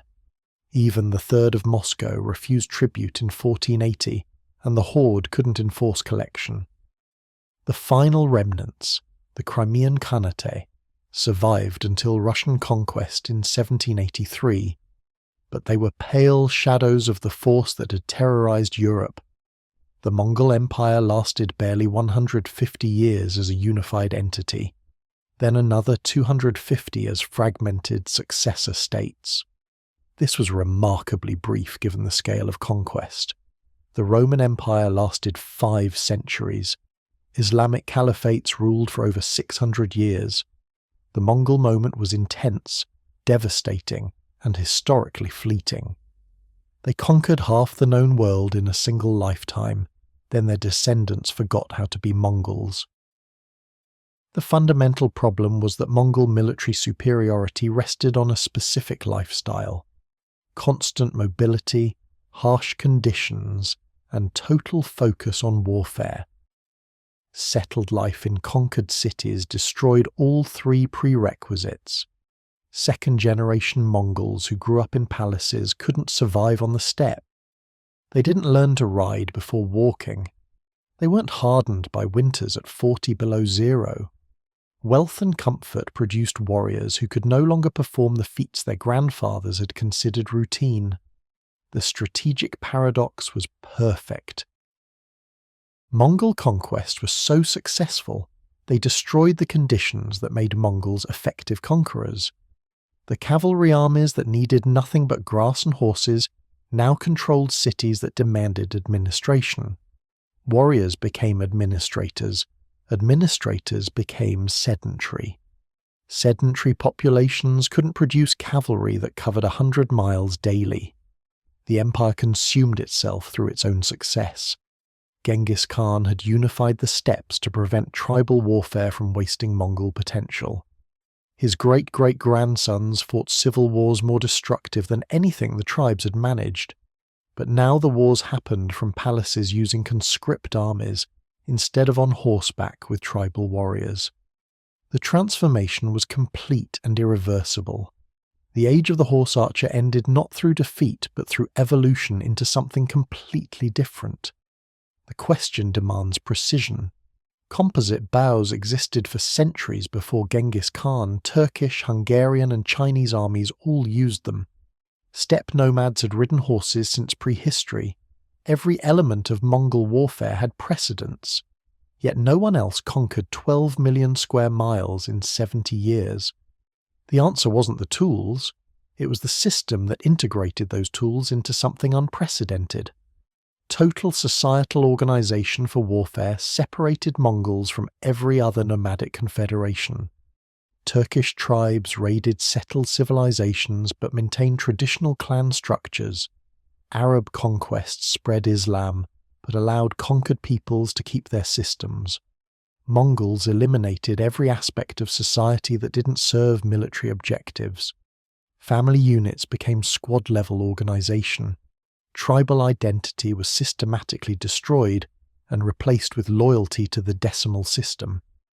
A warrior's clan affiliation meant nothing. His position in the hierarchy of tens, hundreds, and thousands defined his entire existence. Meritocracy replaced bloodline aristocracy with ruthless efficiency. European knights commanded because of birth. Chinese generals came from scholar official families. Persian nobles inherited military positions. Mongol commanders earned rank through demonstrated competence on the battlefield. A shepherd who showed tactical brilliance could command princes who failed. This created intense competition where success meant wealth and status, while failure meant demotion or death. Every officer knew a dozen subordinates wanted his position and would get it the moment he made a serious mistake. The intelligence network operated years before invasions began. Merchants travelling Silk Road routes were often Mongol agents gathering information on city defences, political divisions and military capabilities. These traders noted everything. How many soldiers garrisoned which fortresses, which princes hated their rivals, where water sources existed, when harvests occurred. By the time Mongol armies appeared, commanders knew target territories better than the people defending them. European forces fought blind. Mongols fought with complete information. Psychological warfare was calculated and systematic, not spontaneous brutality. The destruction of cities like Nishapur and Merv served specific purposes, creating terror that made subsequent targets surrender without fighting. Mongol generals deliberately left survivors who would spread tales of atrocities.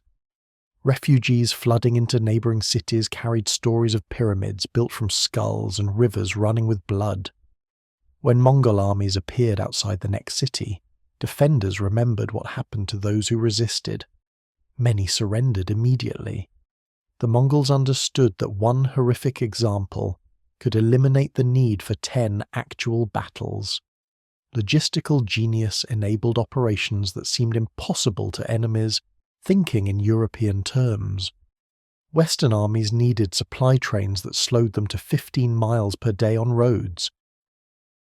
Mongols travelled with herds, converting their supply chain into mobile food sources. This eliminated the need for roads, magazines, and the vulnerable wagon trains that European forces required. A Mongol army could operate across terrain where no European force could survive because they brought their logistics with them as thousands of walking, edible animals. Tactical flexibility meant Mongol cavalry could function as light skirmishers, heavy shock troops, or mounted infantry depending on battlefield requirements. European heavy cavalry could only charge. Chinese crossbowmen could only defend fixed positions. Persian cavalry relied on traditional charges with lances. Mongols switched tactics mid-battle based on enemy responses. If feigned retreat failed, they tried envelopment. If envelopment was blocked, they used archery duels. If close combat was required, they drew sabres and fought as heavy cavalry. This adaptability made them unpredictable and extremely difficult to counter.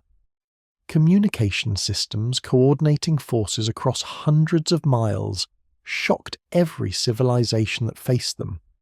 European commanders sent messengers on horses that took days to cover distances arrow riders managed in hours. Chinese armies used beacon fires that could only send simple signals. Mongols combined arrow riders with signal flags, coordinated timing, and pre-arranged plans that allowed multiple armies to converge on targets from different directions with precision timing. The Battle of Mohi saw 4 Mongol columns attack simultaneously after approaching from completely different routes over several days. No European military organization could replicate this coordination. The critical insight was that Mongol enemies were fighting previous wars. European military thought centered on castle defense and heavy cavalry charges. Knights trained for individual combat and glory. Siege warfare meant surrounding fortifications and waiting for starvation. None of these doctrines worked against mobile cavalry that avoided castles, used archery instead of charges, and brought siege equipment that could breach walls in days rather than months. Europeans kept applying tactics that had worked against each other and watched them fail against Mongols. Chinese forces had faced northern nomads for millennia, but never ones this organized. Traditional strategy was building walls and maintaining large infantry armies. The Great Wall was supposed to funnel nomadic raiders into defended passes. Mongols simply went around the walls, appearing behind fortifications that faced the wrong direction. When Chinese armies assembled to confront them, Mongols used mobility to choose when and where to fight. They engaged only when they had advantage, retreating when they didn't. Chinese forces marched, countermarched, exhausted themselves, and found enemies had vanished. Persian and Arab commanders relied on fortified cities and local cavalry forces. Cities that had stood for centuries were supposed to be impregnable. Mongol siege weapons, stolen from Chinese engineers and improved through constant use, made walls obsolete. Cities that might have held out for years fell in weeks. The Persian military doctrine assumed defense in depth using multiple fortified positions. Mongols simply destroyed the positions one by one, systematically eliminating strong points until nothing remained. The speed of conquest prevented adaptation. If Mongol campaigns had taken 50 years, enemies would have learned counter-tactics and developed defences. Instead, conquest happened so fast that information about Mongol methods couldn't spread effectively. By the time one kingdom understood what had defeated them, 3 more had already fallen using the same tactics. The Mamluks succeeded at Ain Jalut partly because they had 20 years to study Mongol battles and develop specific counter-tactics. Most Mongol enemies got weeks or days of warning. Surrender terms made resistance irrational. Cities that opened gates immediately were spared. Population survived. property was only partially looted, and local administration continued under Mongol oversight. Cities that resisted briefly faced harsh terms, military-age males killed, women and children enslaved, significant destruction. Cities that resisted seriously were annihilated completely as examples. This created clear incentives. Resistance meant probable death. Surrender meant probable survival. Most rational actors chose survival once they understood the pattern. The system worked because it defeated the psychology of resistance before defeating actual armies. Traditional warfare assumed heroic defense was valuable even in defeat. Cultural narratives celebrated last stands and glorious deaths. Mongols made heroism suicidal and surrender practical. Leaders who fought and lost doomed their populations. Leaders who surrendered early saved their people. This inverted normal military ethics. Courage became foolish. Pragmatism became survival. Populations blamed leaders who chose heroic resistance and got everyone killed. The empire succeeded because each victory made the next easier. Early conquests of tribal confederations in Mongolia demonstrated that unified command defeated fragmented opposition. Conquests of northern China proved that cavalry could defeat larger infantry armies through mobility. The destruction of Khwarezm showed that even sophisticated urban civilizations couldn't stop Mongol siege tactics. Russian campaigns demonstrated success in forest and cold weather. European invasions proved that heavy cavalry and castles provided no protection. Each victory validated the system and terrified the next target. But the system contained its own termination conditions. Mongol advantages required specific circumstances: open terrain for cavalry, grass for horses, fragmented enemies who couldn't cooperate, and tactical ignorance about how to counter mobile archery. Once enemies adapted, the advantages eroded. Mamluks trained specifically to fight mounted archers and won. Chinese rebels avoided open battle and fought in terrain where cavalry couldn't operate. Russian forests limited mobility. Jungles killed horses through disease. The Mongol system worked brilliantly until it didn't, and when it stopped working, the empire had no replacement doctrine. Gunpowder sealed the end. Early firearms were crude, but they terrified horses and could penetrate any armor at close range. As guns improved through the 1300s and 1400s, cavalry charges became obsolete. Infantry armed with arquebuses could defeat mounted warriors by standing in formation and firing volleys. The tactical revolution that Mongols had created was superseded by a technological revolution they hadn't anticipated. Horses became targets rather than advantages. Mobility meant nothing when enemies could kill at range without needing cavalry of their own. The final irony was that Mongols had revolutionized warfare so completely, they made their own methods obsolete. They forced the world to evolve combined arms tactics, improve fortifications, develop intelligence networks, and ultimately adopt gunpowder weapons. The pressure of Mongol conquest accelerated military innovation across Eurasia. European armies in 1400 were far more sophisticated than those in 1200, precisely because Mongol invasions had forced rapid adaptation. The same was true in China, Persia, and Russia. Mongols had educated the world in modern warfare, and that education made it possible to resist them. The answer to how horse archers conquered half the world was that they didn't just conquer through military superiority. They conquered through systematic integration of mobility, intelligence, psychology, logistics, and tactics into a unified doctrine that exploited every weakness of medieval military systems. They succeeded because enemies fought using assumptions that cavalry couldn't coordinate across hundreds of miles, that nomads couldn't conduct siege warfare, that barbarians couldn't plan complex operations. All these assumptions were wrong.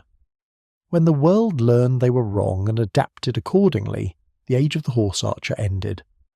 Not through a single climactic defeat, but through gradual irrelevance as the world they had terrorized learned from them and moved beyond the tactics that had once seemed invincible. The Mongols conquered through evolution. They fell through evolution. The system that seemed eternal lasted barely a century before the world it had created no longer needed or feared the men on horses with composite bows,